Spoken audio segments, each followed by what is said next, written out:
네,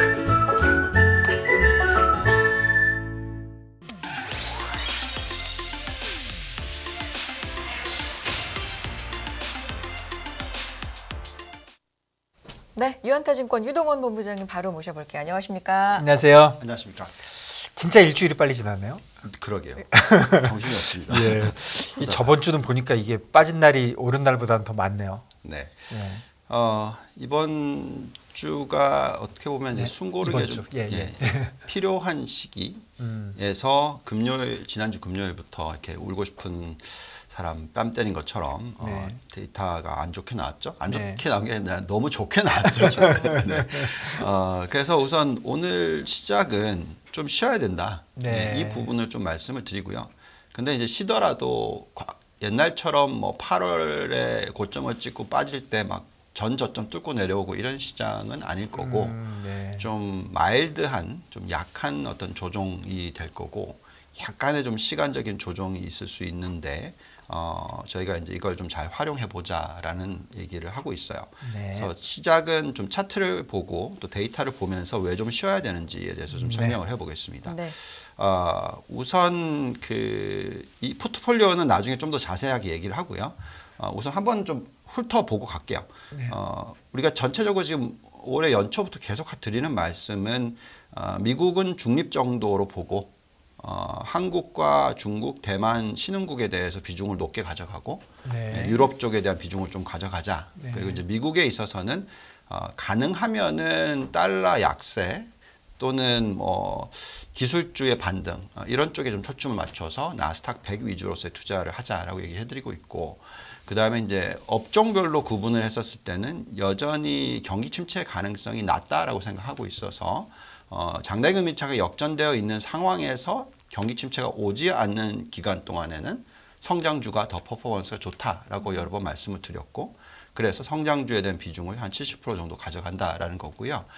여기서 이제 저희가 성장주에 초점이 맞춰져 있는 부분은 여전히 생산성이 높아지는 기업 쪽으로 생산성을 높여주는 효과를 가지고 오는 기업 쪽으로 또는 인플레이션을 낮춰주는 효과를 가지고 오는 기업 쪽으로 초점을 맞추는 그런 전략을 펴고 있습니다. 자, 그러면 이제 이번에 조정이 좀 필요했던 이유를 한번 볼게요. 이 차트를 딱 보고 있으면 좀 쉬어야 된다라는 생각이 듭니다. 급격하게. 네, 왜냐하면 지금 이 보라색 점선이 이제 10년 평균 PER이에요. 그리고 위에 빨간색이 5년 평균 PER입니다. 딱 고기를 터치를 했어요. 그러니까 18배 조금 넘는 수준까지 올라왔습니다. 많이 낮아졌을 때는 뭐 16배가 깨졌었고요. 그리고 보통 이제 16배 그러면 좀 비싼 거 아니냐 그렇게 생각하실 수도 있어요. 그렇지만은 여기서 그 대표적인 팡이나 마가 같은 P 멀티플이 높은 기업들을 제외시킨 P 멀티플을 계산했을 때 이 수준이었을 때가 한 12배로 떨어졌었습니다. 그렇기 때문에 충분히 투자를 할 만한 타이밍이다라는 거고요.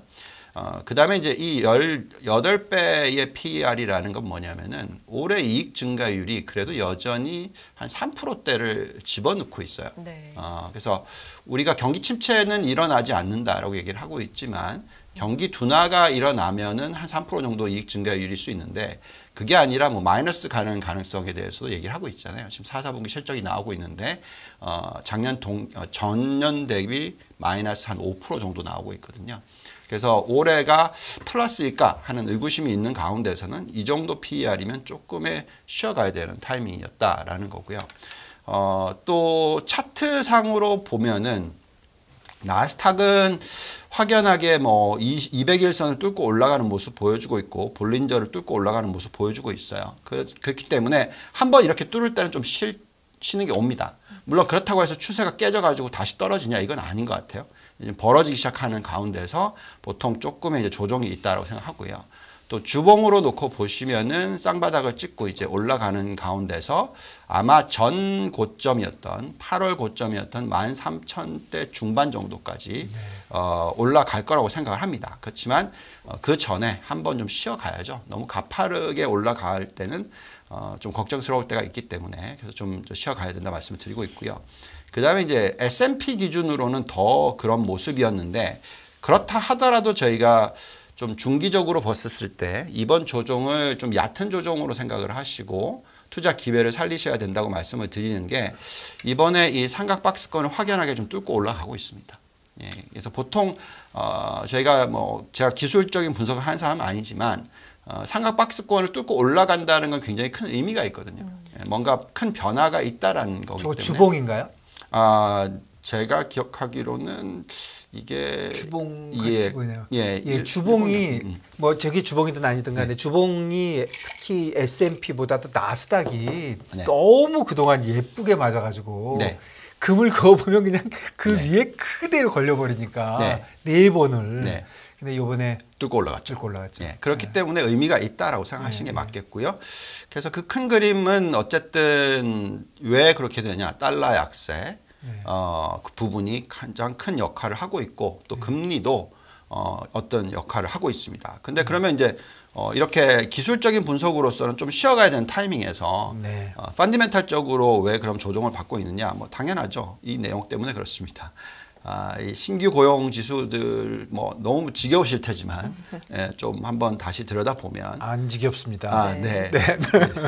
예상치 18만 5천인데 51만 7천 이건 진짜 너무나 많은 숫자고요. 뭐 2배를 훨씬 넘는 숫자이니까 거의 3배 가까이 되는 거니까. 그리고 작년 저희가 같이 FOMC 미팅 그 중계할 때만 해도 뭐 기억하시는지 모르겠지만 실업률 4.4% 4.5% 돼야지 피봇 이런 얘기 했었잖아요. 맞습니다. 근데 3.4%가 나왔으니 아직 1%의 차이가 있고요. 근데 이렇게 좀 실업률이 낮아도 피봇이 일어날 수 있을 가능성에 대해서 저희가 얘기해 드렸던 게 뭐였냐면 이거죠. 노동 참여율이 낮기 때문에 라고 얘기를 했는데 이것마저도 올라갔어요. 예, 그러니까 이제 모든 부분들이 다 올라가고 있으니까 금리가 정말 이렇게 3.3%까지 떨어지니까 더 이상 떨어질 수 없는 어떤 영역으로 온 거죠. 너무 많이 떨어진 거죠. 그래서 지금 어제 보니까 또다시 나스닥이 좀 세다가 또 금리가 또 올라가니까 또 떨어지더라고요. 그래서 지금 한 3.6, 3.7 사이 정도에 있습니다. 자, 근데 그렇다면 지금 좀 추세가 다시 바뀐 게 아니냐. 즉 달러가 강세로 가고 금리가 올라가는 추세가 나오고 있기 때문에 나스닥이 빠져야 되고 시장이 조정을 받아야 되고 이런 게 아니냐. 그게 무서운 거죠. 예, 그게 걱정을 하는데요. 근데 그거는 아니다라고 말씀을 드리고 있는 이유가 이 고용의 질에 있어서 고용의 질에 있어서 임금 상승률 자체는 많이 떨어졌어요. 그래서 전달 대비해서의 숫자를 연간 환산했었을 때 이제 3.0%가 나오고 있고요. 작년 동기 대비해서도 이제 5.0%가 나오고 있습니다. 그래서 차트를 보시면 확연하게 좀 꺾여서 내려오는 모습이 나오고 있어요. 이제 이게 뭐와 연결이 되냐면 요즘에 챗 GPT 가지고 굉장히 얘기들 많이 하시는데 결국은 이게 이 생산성을 높여주는 효과, 그죠? 사람이 필요 없는 효과, 이걸 얘기를 하는 거거든요. 저희가 굉장히 방송을 많이 했지 않습니까? 이번에 경기 침체가 세게 오려면 생산성 향상이 안 일어나야 된다. 맞아요. 생산성 얘기 많이 해주죠. 그렇죠. 그 생산성의 향상이 일어나지 않기 때문에 임금 상승률이 높고 비용이 많이 증가를 하고 이에 따라서 이 마진이 많이 꺾이고 따라서 기업의 실적이 안 좋게 나오고 그러면서 이제 주가 조정. 맞아요. 생산성 향상이 일어나면 나머지 조건들을 다 상쇄하죠. 그렇죠. 항상 이게 굉장히 중요한 겁니다. 그래서 미국은 계속해서 그걸 이루어왔고요. 저희가 과거 70년대 비교 많이 하실 때도 생산성의 향상의 속도가 너무 낮았다. 그래서 이제 큰 위기가 왔었고 지금은 그것보다 훨씬 더 높은 생산성 향상이 일어나고 있기 때문에 그런 위기는 안 올 것 같다라고 얘기를 해드렸죠. 그래서 그런 모습이 어디에서 나오고 있느냐라고 보면은 결국은 요 부분입니다.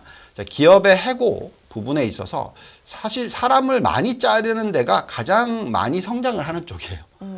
그만큼 IT 산업들이 굉장히 빠르게 고용을 굉장히 이렇게 변화를 많이 시키는 거죠. 그래서 지금 그런 우리가 나스닥 위주의 투자를 하라고 얘기를 하는 이유가 그런 회사들은 정말로 생산성 향상에 대해서 정말 초점을 맞추고 있다라고 보시면 되겠고 과거처럼 그냥 매출액만 많이 올리려고 하는 건 아니고요. 사람을 갖다 뽑는데도 막 옛날에 기억하실지 모르겠지만 우리나라도 테헤란로에 막 엄청나게 사람들 많이 들어오고 기억하시죠? 엄청나게 비용 많이 올라가고 예, 그래서 사람 많이 썼어요, 사실. IT 산업인데도 불구하고. 근데 요즘에는 이후에 항상 뭔가 나쁜 게 오죠. 네. 그래서 요즘에는 IT 기업들이 그런 식으로 하지를 않더라고요. 예, 워낙 또 이제 현금이 있는 쪽에서는 더 그렇게 하는 거였죠. 그래서 참 놀랍다고 생각하고요. 그다음에 이제 이 오른쪽에 보는 이 차트가 결국 이 100만 불을 벌어들이는 S&P 500 기업의 직원 수입니다. 아, 그래요? 예. 그래서 왼쪽 끝을 보시면 30년 전에는 8명. 지금은 2명. 예, 100만 불을 벌어들이니까 4분의 1로 줄었다라는 거죠. 저게 S&P 전체예요? 네, S&P 전체. 그러니까 100만 불의 매출을 올리는데 필요한 직원 수입니다. 그러니까 그만큼 생산성이 높아졌다는 얘기죠. 근데 이제 이 차트를 보고 있으면 근데 이제 기울기가 이렇게 가파르다가 이제 눕는다. 그러면 생산성이 좀 뭐 많이 상승을 하지 않는 게 아니냐라고 생각하실 수 있겠지만 2명이 1명이 되는 것은 50%의 하락률이거든요. 그렇죠. 예, 그래서 기울기는 이렇게 했지만 이걸 로그로 만들면은 계속 빠지는 걸로 생각하실 수가 있습니다. 로그로 만들어야 되겠네요. 네, 그렇죠. 그래서 저희가 생각할 때는 지금 IT 산업 또 여러 가지 산업 중에서 성장을 하는 산업에 있어서 생산성이 향상이 되고 있어서 그만큼 실적이라든지 뭐 전체적인 어떤 경기 침체 부분에 있어서 저희는 괜찮을 거고 오히려 골디락스로 갈 가능성이 더 높다라고 얘기를 하고 있습니다. 자, 어쨌든 간에 그렇다 하더라도 여전히 지금 최근의 흐름은 올해 연초 대비해서 나타났던 흐름하고는 좀 다르게 나오고 있어요. 즉 달러 인덱스가 지금 보시면 좀 많이 튀었죠. 그리고 금리도 이렇게 떨어지다가 다시 좀 올라가는 모습이 나오고 있습니다. 자, 그렇다면 이게 추세적으로 또 계속 쭉 올라가느냐 이게 중요할 것 같아요. 근데 이제 저희는 지난주였나 지지난주에 보여드리면서 미국의 그 달러가 계속 강세로 갈 가능성은 낮다라고 말씀을 드렸잖아요. 그 이유는 부채 비율이 워낙 높고 또 지금 재정 적자 폭이 워낙 크기 때문에 이 부분에 있어서의 어떤 부담감이 있어서 달러 인덱스는 약보합세 또는 하향 조정되는 건데 가파르게 너무 많이 빠졌으니까 또 이제 좀 천천히 떨어지는 추세 정도로 생각을 하고 있다라 말씀을 드리겠고 또 금리도 사실 미 연준은 계속해서 5% 이상 얘기를 하고 있는데 시장 금리가 자기만 혼자 3.5% 가 있는 거니까 제가 말씀드렸지만 이걸 더 올리기보다는 결국 미 연준이 떨어뜨릴 건데 미 연준이 떨어뜨리는 거를 좀 계속 지연을 시키면은 오른쪽 끝 그러니까 장기가 떨어지기가 힘들잖아요. 예, 그러면서 지금 나타나는 현상 정도. 예, 그러다 보니까 어제가 뭐 금리 차가 2년, 10년이 뭐 40년 만에 제일 벌어져 버렸어요. 네, 그래서 그 정도로 보시면은 지금은 금리가 더 이상 막 급격하게 하락할 가능성은 낮다 보니까 그래서 시장이 좀 쉬어간다. 근데 이제 중요한 거는 3.5%라고 계산을 하시고 더 이상 금리가 안 빠진다고 생각을 하시면 국채 투자하시고 싶으실까요? 아리까리하죠. 그죠. 네, 그렇기 때문에 저희는 오히려 그런 환경에서는 그게 골디락스로 가는 환경이거든요. 어떻게 보면. 그렇다면은 주식 중에서 성장을 하는 게 희소 가치가 더 곽광을 받을 거라는 거죠. 그래서 저는 계속해서 그 주식 중에서 희소 가치가 있는 성장주에 대한 투자를 하자라고 생각하고 있고요. 그 다음에 이제 여전히 또 걱정스러운 부분은 이 인플레이션입니다. 항상 보시면은 과거 30년대에서 40년대도 그랬지만 인플레이션 한번 크게 치솟으면 그냥 바로 떨어지고 끝나진 않아요. 한번 또 올라가요. 여기서도 마찬가지고 60년대 70년대도 치고 올라갔다가 떨어졌는데 이게 옆으로 좀 기면 좋겠죠. 또 한 번 또 올라갔어요. 그래서 이게 지금 한 번 튀었기 때문에 또다시 올라가는 게 아니냐. 예, 요거예요. 근데 이게 뭐랑 연결이 돼 있느냐? 생산성이랑 연결돼 있다는 거죠.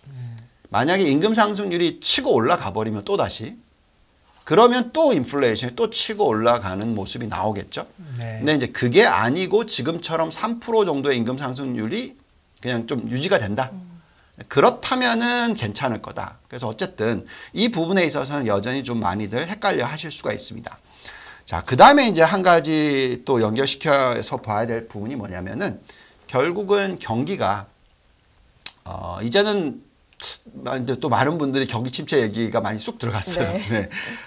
그런데 어쨌든 숫자로 보시면은 많은 분들이 경기 침체가 세게 올 거라고 얘기했던 이유 중에 하나가 뭐였냐면 서비스 PMI 지표였어요. 이게 폭락을 했다. 그러면서 이제 2020년대 폭락했었던 거, 또 2007, 8년대 폭락했었던 거 보여주면서 이게 너무 많이 빠졌으니까 결국 경기 침체로 간다. 이렇게 얘기를 했는데 지금 보시면은 고용 지표를 보더라도 서비스업 쪽에서 사람들이 많이 늘고 있어요. 그래서 결국은 저소득층 또는 중산층 정도 부분에 있어서 엄청난 기술력을 요구하는 부분은 아니거든요. 예, 그래서 그 부분이 튼튼하기 때문에 경기 침체가 세게 오지는 않는다라는 거죠. 그래서 지금 보시면은 서비스 PMI 지표가 55.2가 나왔고 예상치는 50이었습니다. 네. 50.4. 그러니까 굉장히 뭐 이건 어떻게 보면 한 해프닝 정도로 볼 수 있는 거죠. 예, 그래서 지금 이 숫자를 보고 있으면 경기 침체 올 가능성은 낮다라고 보여지고요. 이번에 고용도 사실은 굉장히 좀 충격이라는 말이 많았지만 어떤 한편에서는 침체 면에서는 그럼 걱정 안 해도 되나? 이런 맞아요. 또 면을 주지 않았습니까? 저는 사실 네. 숫자 처음에 딱 봤었을 때 네. 뭐 이랬는데 뜯어보니까 네. 예, 그러니까 고용이 많이 는 쪽을 보시면은 그러니까 서비스 쪽인데 그 임금이 높은 쪽이 아니잖아요. 레저 이런 네, 데 레저, 하스피탈리티. 네. 뭐 요즘에 워낙 여행 많이 다니고 또 호텔도 뭐 많이 뭐 좋아지고 이러다 보니까 그런 쪽에 사람들을 많이 쓰게 되는 거고. 근데 대부분 그런 쪽은 미니멈 웨이지일 가능성들이 좀 높죠. 템포리 워커들도 많이 늘어나는 것들도 있고요. 그래서 이제 그런 모습은 미국이고요. 그다음에 이제 오른쪽 차트는 글로벌 제조업이에요. 그러니까 제조업이 상당히 안 좋았었어요. 우리나라도 사실 뭐 작년에 그렇게 그렇죠. 좋지 않았죠. 예. 그리고 중국도 정말 안 좋았었거든요. 네. 근데 요즘에 공기 너무 안 좋아요. 공기가 예. 공장이 많이 돌아가는 느낌입니다. 저도 그 중국에서. 생각했어요. 예. 아, 너무 안 좋아. 예. 그러니까 저는 그게 좀 항상 피부로 느껴지는 것 같은데 지금 보면은 글로벌 PMI 지표, 제조업 PMI 지표가 아직 뭐 바닥을 찍었나 안 찍었나 좀 헷갈리긴 하지만 네. 어쨌든 살짝 올라가기 시작했어요. 그래서 이런 모습을 보고 있으면은 아직 뭐 빨리 이제 리세션 안 온다 이렇게까지 얘기하기는 좀 어렵지만 제가 볼 때는 이제 글로벌 쪽으로는 특히 중국 같은 경우에는 나아지고 있는 부분이 확실히 있다라는 거죠. 그래서 또 유럽 쪽도 마찬가지고요. 그런 경우에서는 우리는 이 글로벌 경기 부분에 있어서는 그 둔화의 속도가 그렇게 크지 않을 수 있다는 거죠. 미국은 떨어진다 하더라도 중국이랑 유럽 쪽이 바닥 찍고 올라가는 케이스가 나오면 전체 큰 그림은 미국이 전체 글로벌 GDP의 약 한 25%고 중국이 한 18%, 20% 되니까 거기다 이제 유럽까지 들어가면 제가 볼 때는 어떤 급격한 경기 침체 가능성은 굉장히 낮다라고 보여집니다. 자, 그럼 이제 그 전체적인 큰 그림은 이제 그렇게 그려드렸고요. 정말 중요한 부분은 이제 아까 말씀드렸던 그 성장주 중에서 투자를 하는 방법인데 대표적인 이 13개 성장주들을 보면서 좀 말씀을 드려보면은요. 그 알파벳, 구글, 아마존 주가 조정이 좀 있었죠. 챗GPT 관련된 부분에 어떤 해프닝들이 있었지만 저희는 이제 성장주를 볼 때 저는 이렇게 생각합니다. 이런 그 데이터 마이닝을 활용한 어떤 서비스를 만들어내는 기술이 지금 시작이잖아요. 챗GPT는 우리가 처음 쓰는 거죠. 그 다음에 또 마찬가지로 자율주행도 그렇죠. 자율주행은 이제 이미지로 하는 거고, 이거는 이제 언어로 하는 거고. 근데 다 필요한 거는 반도체겠죠. 네. 그리고 또 전기차도 처음에 시작할 때 10년 전은 이제 겨우 시작이었지만 이제 시장 점유율 10%까지 차지했고 앞으로 30, 50, 100 가겠죠. 그러니까 이게 큰 메가 트렌드가 만들어지는 산업들이에요. 근데 그 사이클을 놓고 보면은 완전히 초기 신기술인지 아니면 그 신기술이 앞으로 완전히 자리를 잡을지 그리고 회사들이 어느 정도의 경쟁력이 있고 시장 점유율을 가지고 있는지 그리고 어떻게 될지 이런 부분들의 어떤 사이클을 보셔야 돼요. 근데 챗GPT 같은 경우에는 완전히 시작이잖아요. 네. 그래서 이런 종목은 저희는 건드리질 않아요. 그러니까 물론 당연히 될 거라고 생각하는데 문제는 누가 이길지 몰라요. 그죠? 근데 누가 이기든 간에 네. 그런 얘기는 있더라고요. 마치 스마트폰이 처음 나오던 어떤 그런 새로운 국면이 열리는 그 정도의 시장을 또 비유하는 분도 있더라고요. 그렇죠. 그 산업에 투자를 하지 말란 소리가 아니고요. 오만하지 말라는 거죠. 내가 이 회사가 성공할 거라고 판단하는 거의 성공 확률은 3%도 안 된다고 생각하셔야 된다는 거죠. 그건 당연합니다. 뭐 우리가 핸드폰을 만들어내는 회사가 얼마나 많았어요? 뭐 다 망하고 거의 이제 자리 잡은 거는 뭐 겨우 중국이야 자기 프로텍티브 하니까 우리나라의 삼성전자와 애플 네. 이거잖아요. 그러니까 그 종목을 샀었으면 모르겠으나 LG 핸드폰 사셨으면 큰일 난 거죠. 그죠? 주식으로 따지면 똑같은 개념입니다. 마찬가지로 98년 2000년도에 닷컴 버블 일어날 때 얼마나 많은 주식이 인터넷자를 달면 닷컴을 달면 얼마나 폭등을 했습니까?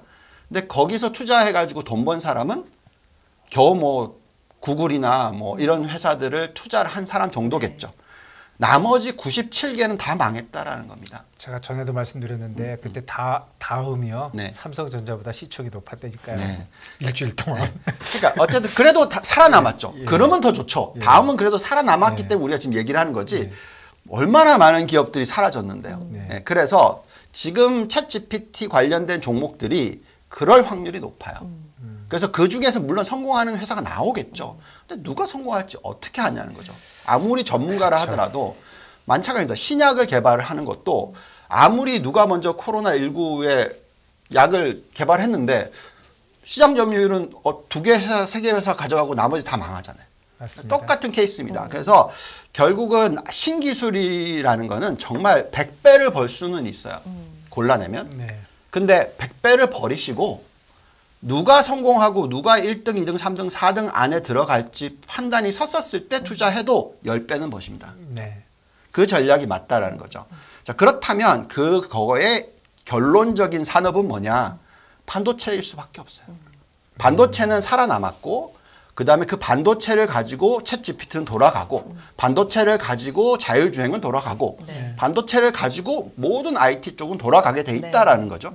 그렇기 때문에 그쪽에서 경쟁력이 있고 시장 점유율이 높은 기업 위주로 투자를 하시는 게 훨씬 더 좋은 장기적인 투자 방법이지 않을까 이런 얘기를 해드린 거고요. 그래서 저희가 뭐 종목을 뽑아보면 반도체 종목 중에서 정말 어떻게 보면 이 회사들은 망할 가능성은 거의 없다.